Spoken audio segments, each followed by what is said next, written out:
লন্ডনের tower Hamlets কেয়ারার্স অ্যাসোসিয়েশনের কার্যকরী কমিটির আয়োজনে এক সাধারণ সভা অনুষ্ঠিত হয়েছে। পূর্ব লন্ডনের একটি রেস্টুরেন্টে এ সাধারণ সভার আয়োজন করা হয়।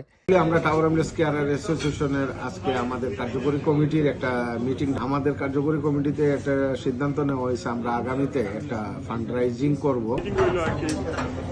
ফান্ডরাইজিং এর একটা ব্যাপার জানুয়ারিতে ইনশাআল্লাহ আমরা এই প্রোগ্রামটা আজকের প্রোগ্রামে আমরা আগামীতে আমরা একটা ফান্ডরাইজিং করতাম, আমরা অ্যাসোসিয়েশনে লাগি ওটা আমরা ডিসিশন হয়েছে আগামীতে একটা ফান্ডরাইজিং করতাম, একটা করতে চাইরা এখন আমরা আইছি আর কি একটা মিটিং করবার লাগে। এটা আমরা অ্যাসোসিয়েশন তাকায় লাগছে, আমরা সব কেয়ার হল আমরা একটা ফ্যামিলির মাঝে আমরা আছি, আমরা একে অপরের সুখে দুঃখে আমরা শেয়ার করতাম পারি। অ্যাসোসিয়েশনের সভাপতি জাহেদ মিয়ার সভাপতিত্বে ও সাধারণ সম্পাদক লিচন আহমদের পরিচালনায় অনুষ্ঠিত এ সভায় স্বাগত বক্তব্য রাখেন সংগঠনের কোষাধ্যক্ষ বশির আহমদ চৌধুরী, উপদেষ্টা শাহান আহমদ চৌধুরী ও জগলুল খান।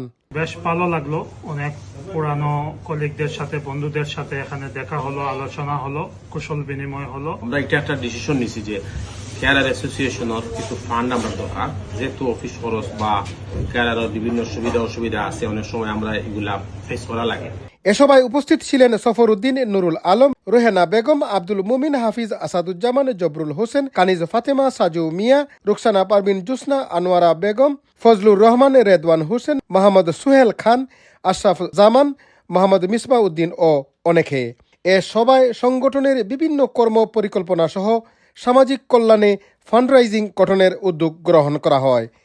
চৌধুরী মুরাদ, রূপালী বাংলাদেশ, লন্ডন।